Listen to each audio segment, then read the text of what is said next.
साखी का हिंदी वर्जन देखने के लिए डिस्क्रिप्शन देखें।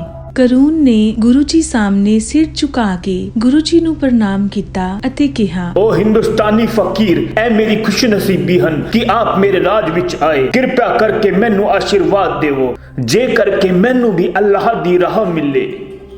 ਗੁਰੂ ਜੀ ਨੇ ਇੱਕ ਸੂਈ ਕੱਢੀ ਅਤੇ ਕਰੂਨ ਨੂੰ ਦਿੰਦੇ ਹੋਏ ਕਿਹਾ, ਇਸ ਸੂਈ ਨੂੰ ਆਪਣੇ ਕੋਲ ਸੰਭਾਲ ਕੇ ਰੱਖਣਾ। की कहा गुरु जी? ਇਹ ਸੂਈ ਮੈਂ ਤੁਹਾਨੂੰ ਕਰਜ਼ ਦੇ ਰੂਪ ਵਿੱਚ ਦੇ ਰਿਹਾ, ਅਰਥਾਤ ਜਦੋਂ ਵੀ ਮੈਂ ਤੁਹਾਡੇ ਕੋਲ ਇਸ ਨੂੰ ਮੰਗਾਂਗਾ ਤੁਹਾਨੂੰ ਇਸ ਸੂਈ ਨੂੰ ਮੈਨੂੰ ਵਾਪਸ ਦੇਣਾ ਹੋਵੇਗਾ। ਜਦੋਂ ਤੱਕ ਇਹ ਤੁਹਾਡੇ ਕੋਲ ਹੈ ਇਸ ਨੂੰ ਸੰਭਾਲ ਕੇ ਰੱਖਣਾ। मैं इसनू किथे रखा? ਚਿੰਤਾ ਨਾ ਕਰੋ, ਤੁਹਾਡੇ ਕੋਲ 40 ਖਜ਼ਾਨੇ ਦੇ ਕੋਸ਼ ਹਨ, ਉਹਨਾਂ ਕੋਸ਼ਾਂ ਵਿੱਚ ਹੀ ਕਿਸੇ ਇੱਕ ਥਾਂ ਤੇ ਰੱਖ ਦੇਣਾ। पर गुरु जी, मैं अपने धन ते कोशा विच अपना धन रखता हाँ, किसी दी अमानत जा कर्जा नहीं रखता। वैसे भी ऐता एक सूई है, इसनू कोशा विच रखन दी की लोड़ है? ਕਰੂਨ, ਇੱਥੇ ਹਰ ਇੱਕ ਚੀਜ਼ ਕਰਜ਼ ਹੈ, ਸਾਡੇ ਹੱਥ, ਪੈਰ ਅਤੇ ਚਮੜੀ, ਇੱਥੋਂ ਤੱਕ ਕਿ ਵਾਲ, ਸਭ ਕੁਝ ਕਰਜ਼ ਹੈ। ਇੱਥੇ ਕੁਝ ਵੀ ਤੁਹਾਡਾ ਨਹੀਂ ਹੈ, ਤੁਹਾਨੂੰ ਹਰ ਇੱਕ ਚੀਜ਼ ਦਾ ਹਿਸਾਬ ਦੇਣਾ ਪਵੇਗਾ। पर गुरु जी, मेरे हाथ, पैर, मेरे बाल, सारा कुछ तो मेरा है। ऐ आप क्यों कह रहे हो कि ये सब कर्जा है? ਕਰੂਨ, ਇਹ ਸਭ ਤੁਹਾਨੂੰ ਅੱਲਾ ਤੋਂ ਮਿਲਿਆ ਹੈ, ਜਿਸ ਨੇ ਤੁਹਾਡੇ ਅੰਦਰ ਪ੍ਰਾਣ ਪਾਏ ਹਨ। ਇਹ ਸਭ ਉਸ ਦਾ ਹੀ ਤੁਹਾਡੇ ਤੇ ਕਰਜ਼ ਹੈ। आप सही कह रहे हो, ऐ सब कुछ अल्लाह दा है। ਤੁਸੀਂ ਸਹੀ ਸਮਝੇ, ਇਹ ਸਭ ਕੁਝ ਤੁਹਾਡੇ ਕੋਲ ਅੱਲਾ ਦੀ ਅਮਾਨਤ ਹੈ ਅਤੇ ਤੁਹਾਡੇ ਸਰੀਰ ਦੇ ਇੱਕ ਇੱਕ ਅੰਗ ਦਾ ਹਿਸਾਬ ਤੁਹਾਨੂੰ ਉਸ ਅੱਲਾ ਨੂੰ ਦੇਣਾ ਪਵੇਗਾ। जो हाथ मुझे अल्लाह ने दिए हन, उन्हां दा हिसाब मैनू किवें ते किस रूप विच अल्लाह नू देना पवेगा। ਤੁਹਾਨੂੰ ਆਪਣੇ ਹੱਥਾਂ ਦਾ ਹਿਸਾਬ ਅੱਲਾ ਨੂੰ ਦੇਣਾ ਪਵੇਗਾ, ਉਹਨਾਂ ਦੁਆਰਾ ਚੰਗੇ ਕਰਮ ਕਰਕੇ। ਅਤੇ ਜੋ ਅੱਲਾਹ ਨੇ ਮੈਨੂੰ ਪੈਰ ਦਿੱਤੇ ਹਨ, ਉਹਨਾਂ ਦਾ ਹਿਸਾਬ ਮੈਨੂੰ ਕਿਵੇਂ ਦੇਣਾ ਪਵੇਗਾ? ਤੁਹਾਡੇ ਉਹ ਕਦਮ ਜੋ ਲੋਕਾਂ ਦੀ ਭਲਾਈ ਦੇ ਕੰਮਾਂ ਲਈ ਉੱਠਣਗੇ, ਉਹ ਤੁਹਾਡੇ ਪੈਰਾਂ ਦਾ ਹਿਸਾਬ ਹੋਵੇਗਾ। ਗੁਰੂ ਜੀ, ਕੀ ਮੈਨੂੰ ਹਰ ਚੀਜ਼ ਦਾ ਹਿਸਾਬ ਦੇਣਾ ਪਵੇਗਾ? ਤੁਹਾਨੂੰ ਹਰ ਚੀਜ਼ ਦਾ ਹਿਸਾਬ ਦੇਣਾ ਪਵੇਗਾ। ਗੁਰੂ ਜੀ, ਆਪ ਜੀ ਨੇ ਜੋ ਮੈਨੂੰ ਕਰਜ਼ਾ ਅਥਵਾ ਅਮਾਨਤ ਦਿੱਤੀ ਹੈ, ਉਹ ਮੈਨੂੰ ਆਪ ਜੀ ਨੂੰ ਵਾਪਸ ਕਦੋਂ ਕਰਨੀ ਪਵੇਗੀ? ਗੁਰੂ ਜੀ ਕਹਿਣ ਲੱਗੇ, ਕਰੂਨ, ਚਿੰਤਾ ਨਾ ਕਰੋ, ਮੈਨੂੰ ਕੋਈ ਜਲਦੀ ਨਹੀਂ ਹੈ। ਪਰ ਆਪ ਮੈਨੂੰ ਜਰਾ ਵੀ ਦੱਸ ਦਿਓ ਤਾਂ ਮੈਂ ਪਰਚੀ ਇਸ ਕੋਸ਼ ਤੇ ਲਗਾ ਦੇਵਾਂ, ਤਾਂ ਜੋ ਮੈਨੂੰ ਯਾਦ ਰਵੇ ਕਿ ਮੈਨੂੰ ਆਪ ਦਾ ਕਰਜ਼ਾ ਆਪ ਨੂੰ ਕਦੋਂ ਵਾਪਸ ਕਰਨਾ ਹੈ। ਗੁਰੂ ਜੀ ਕਹਿਣ ਲੱਗੇ, ਕਰੂਨ, ਮੈਂ ਤੁਹਾਡੇ ਕੋਲੋਂ ਆਪਣਾ ਕਰਜ਼ ਮਰਨ ਪਿੱਛੋਂ ਹੀ ਲਵਾਂਗਾ।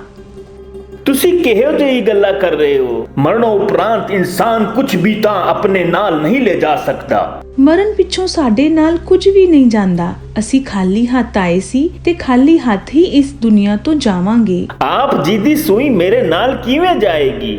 ਗੁਰੂ ਜੀ ਕਹਿਣ ਲੱਗੇ, ਕਰੂਨ, ਮੈਂ ਕਦੋਂ ਕਿਹਾ ਏ ਇਹ ਸੂਈ ਆਪ ਜੀ ਦੇ ਨਾਲ ਜਾਵੇਗੀ? ਮੈਂ ਤਾਂ ਇਹ ਕਹਿ ਰਿਹਾ ਹਾਂ ਕਿ ਮੈਨੂੰ ਇਹ ਸੂਈ ਮਰਨ ਪਿੱਛੋਂ ਦੇ ਦੇਣਾ। ਗੁਰੂ ਜੀ, ਇਹ ਮੇਰੇ ਹੱਥ ਵਿੱਚ ਨਹੀਂ ਹੈ। ਮੈਂ ਇਸ ਸੂਈ ਨੂੰ ਮਰਨ ਪਿੱਛੋਂ ਆਪ ਜੀ ਨੂੰ ਕਿਵੇਂ ਦੇ ਸਕਦਾ ਹਾਂ? ਕਰੂਨ, ਅਗਰ ਤੁਸੀਂ ਇਸ ਛੋਟੀ ਜਿਹੀ ਸੂਈ ਦਾ ਹਿਸਾਬ ਮਰਨ ਪਿੱਛੋਂ ਨਹੀਂ ਦੇ ਸਕਦੇ ਤਾਂ ਤੁਸੀਂ ਉਹ 40 ਖਜ਼ਾਨਿਆਂ ਦੇ ਕੋਸ਼ਾਂ ਦਾ ਹਿਸਾਬ ਅੱਲਾ ਨੂੰ ਕਿਵੇਂ ਦੇਵੋਗੇ? ਕਰੂਨ ਗੁਰੂ ਜੀ ਦਾ ਇਸ਼ਾਰਾ ਸਮਝ ਗਿਆ। ਮੈਨੂੰ ਮਾਫ ਕਰ ਦਿਓ, ਮੈਂ ਸਮਝ ਗਿਆ ਹਾਂ। ਦੱਸੋ ਹੁਣ ਮੈਨੂੰ ਕੀ ਕਰਨਾ ਚਾਹੀਦਾ ਹੈ? ਗੁਰੂ ਜੀ ਦੱਸੋ ਮੈਂ ਕੀ ਕਰਾਂ? ਗੁਰੂ ਜੀ ਦਾ ਤੀਰ ਸਹੀ ਨਿਸ਼ਾਨੇ ਤੇ ਲੱਗਿਆ। ਕਰੂਨ ਨੂੰ ਇਹ ਅਹਿਸਾਸ ਹੋ ਗਿਆ ਕਿ ਉਸਨੇ ਆਪਣੇ ਖਜ਼ਾਨਿਆਂ ਨੂੰ ਭਰਨ ਲਈ ਕਿੰਨੇ ਹੀ ਲੋਕਾਂ ਦੇ ਨਾਲ ਅਨਿਆਂ ਕੀਤਾ ਸੀ।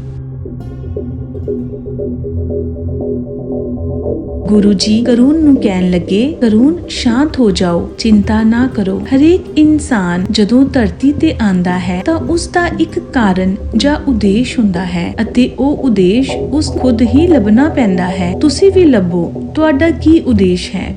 ਕਰੂਨ ਦੀਆਂ ਅੱਖਾਂ ਵਿੱਚ ਹੰਝੂ ਸਨ ਅਤੇ ਰੋਂਦੇ ਹੋਏ ਬੋਲਿਆ, हे ਈਸ਼ਵਰ, ਮੇਰੇ ਗੁਨਾਹਾਂ ਦੀ ਮੈਨੂੰ ਮਾਫੀ ਦੇ ਦਿਓ। ਜੋ ਕੁਝ ਵੀ ਮੇਰੇ ਜੀਵਨ ਦਾ ਉद्धार ਕਰਨ ਲਈ ਜ਼ਰੂਰੀ ਹੈ ਉਹ ਮੈਨੂੰ ਦੱਸੋ। हे ਰਾਜਨ, ਤੁਹਾਡੇ ਰਾਜ ਦੇ ਲੋਕ ਭੁੱਖ ਨਾਲ ਮਰ ਰਹੇ ਹਨ। ਉਹਨਾਂ ਦਾ ਜੀਵਨ ਬੇਹਾਲ ਹੈ ਅਤੇ ਉਹ ਕਸ਼ਟ ਵਿੱਚ ਹਨ। ਆਪਣੀ ਧਨ ਦੌਲਤ ਉਹਨਾਂ ਲੋਕਾਂ ਵਿੱਚ ਵੰਡ ਦਿਓ ਜੋ ਕਸ਼ਟ ਵਿੱਚ ਹਨ। ਤੁਹਾਡਾ ਇਹੀ ਕਰਮ ਤੁਹਾਨੂੰ ਮੁਕਤੀ ਦਿਵਾਵੇਗਾ। ਭਟਕੇ ਹੋਏ ਕਰੂਨ ਹਮੀਦ ਨੂੰ ਰਾਹ ਮਿਲ ਗਿਆ ਅਤੇ ਉਸਨੇ ਸਾਰੀ ਧਨ ਦੌਲਤ ਗਰੀਬਾਂ ਵਿੱਚ ਵੰਡ ਦਿੱਤੀ। ਕੇਕੇ ਸ਼ਹਿਰ ਦੇ ਦੱਖਣ ਵਿੱਚ ਇੱਕ ਸਥਾਨ ਹੈ ਜੋ ਫੁਰਤ ਨਹਿਰ ਦੇ ਨਾਲ ਵਸਿਆ ਹੈ। ਇਸ ਸਥਾਨ ਨੂੰ ਨਾਨਕ ਵਲੀ ਹਿੰਦ ਦੇ ਨਾਮ ਨਾਲ ਵੀ ਜਾਣਿਆ ਜਾਂਦਾ ਹੈ। ਜੋ ਸੂਈ ਗੁਰੂ ਜੀ ਨੇ ਕਰੂਨ ਹਾਮਿਦ ਨੂੰ ਦਿੱਤੀ ਸੀ ਉਹ ਉਸੇ ਸਥਾਨ ਤੇ ਰੱਖੀ ਹੋਈ ਹੈ। ਗਿਆਨੀ ਗਿਆਨ ਸਿੰਘ ਆਪਣੀ ਪੁਸਤਕ ਤਵਾਰੀਖ ਗੁਰੂ ਖਾਲਸਾ ਵਿੱਚ ਲਿਖਦੇ ਹਨ ਕਿ ਗੁਰੂ ਜੀ ਡੇਰਾ ਇਸਮਾਇਲ ਖਾਨ ਦੀ ਯਾਤਰਾ ਕਰਦੇ ਹੋਏ ਨਿਥਾਨਕੋਟ ਪਹੁੰਚੇ, ਜਿੱਥੇ 5 ਨਦੀਆਂ ਮਿਲਦੀਆਂ ਹਨ।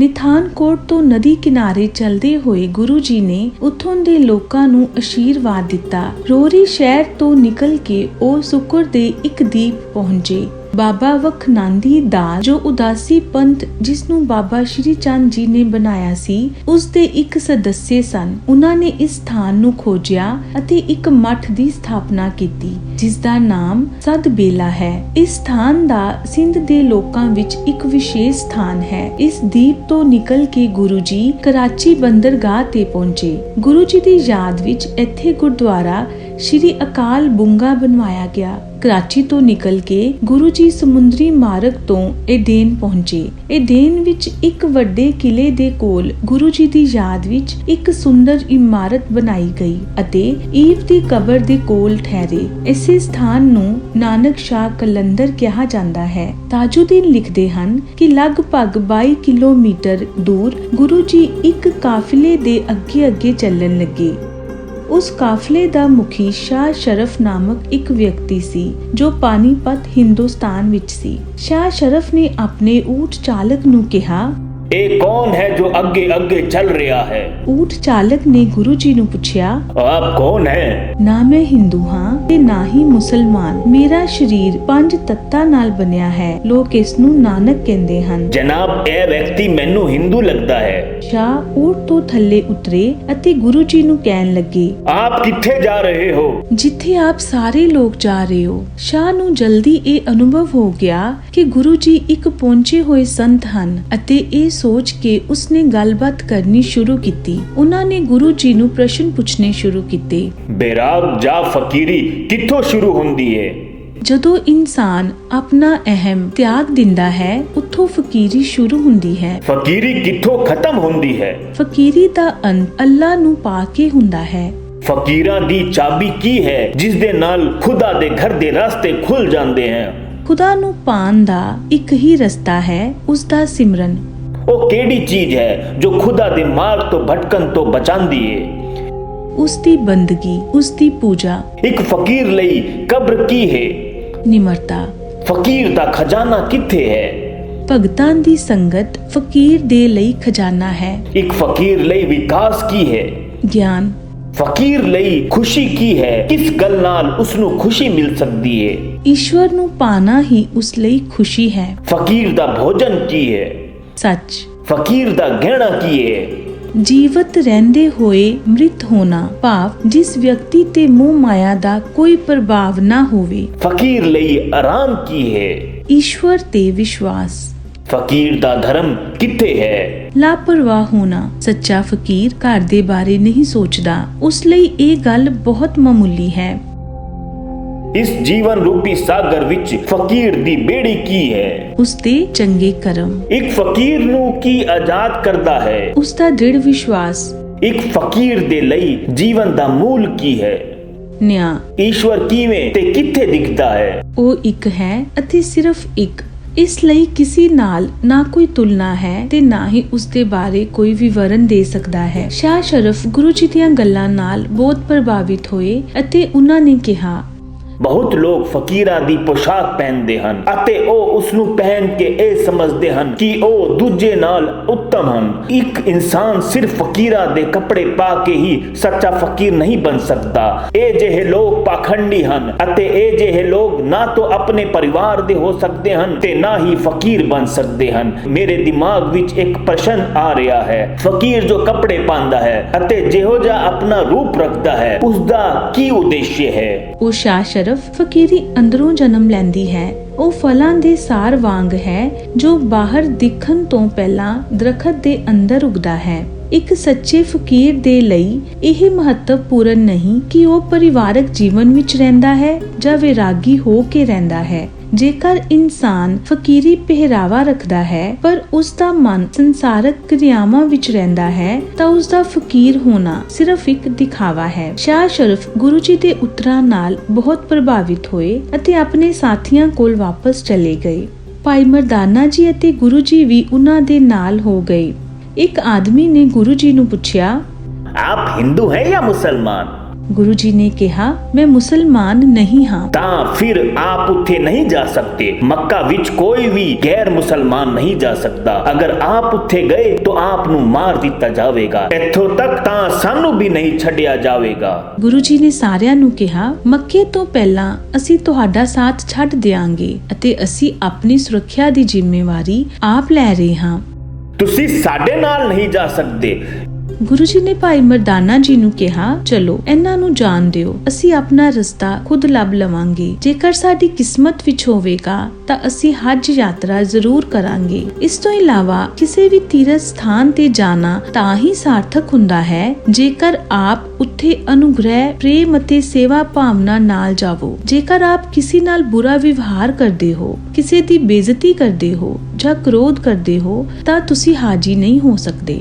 ਹਾਜੀ ਨੇ ਗੁਰੂ ਜੀ ਨੂੰ ਪੁੱਛਿਆ, ਯਾਤਰਾ ਕਰਨ ਵਾਲੇ ਹਾਜੀ ਵਿੱਚ ਕੀ ਗੁਣ ਹੋਣੇ ਚਾਹੀਦੇ ਹਨ? ਜੋ ਲੋਕ ਅੱਲਾ ਨੂੰ ਯਾਦ ਰੱਖਦੇ ਹਨ ਉਹਨਾਂ ਉੱਪਰ ਹੀ ਉਸ ਦੀ ਕਿਰਪਾ ਹੁੰਦੀ ਹੈ ਅਤੇ ਜੋ ਉਸ ਨੂੰ ਭੁੱਲ ਜਾਂਦੇ ਹਨ ਉਹਨਾਂ ਨੂੰ ਕਸ਼ਟ ਹੁੰਦਾ ਹੈ। ਕਿਸੇ ਦੀ ਨਿੰਦਾ ਕਰਨਾ ਮੂੰਹ ਤੇ ਕਾਲਕ ਦੇ ਸਮਾਨ ਹੈ। ਇਮਾਨਦਾਰ ਵਿਅਕਤੀ ਦਾ ਚਿਹਰਾ ਚਮਕਦਾ ਹੈ ਅਤੇ ਬੇਈਮਾਨ ਦੇ ਚਿਹਰੇ ਤੇ ਦਾਗ ਹੁੰਦਾ ਹੈ।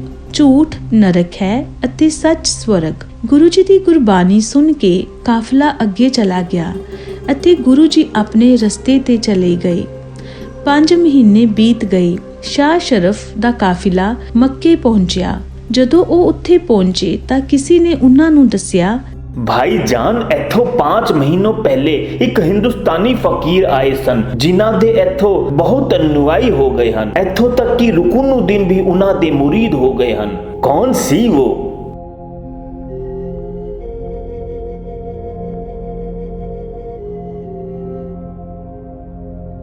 ਸ਼ਾਹ ਸ਼ਰਫ ਇਹ ਸੁਣ ਕੇ ਗੁਰੂ ਜੀ ਤੋਂ ਹੋਰ ਪ੍ਰਭਾਵਿਤ ਹੋਏ ਅਤੇ ਉਹ ਗੁਰੂ ਜੀ ਦੇ ਸ਼ਿਸ਼ ਬਣ ਗਏ। ਸਤਿਨਾਮ ਸ਼੍ਰੀ ਵਾਹਿਗੁਰੂ।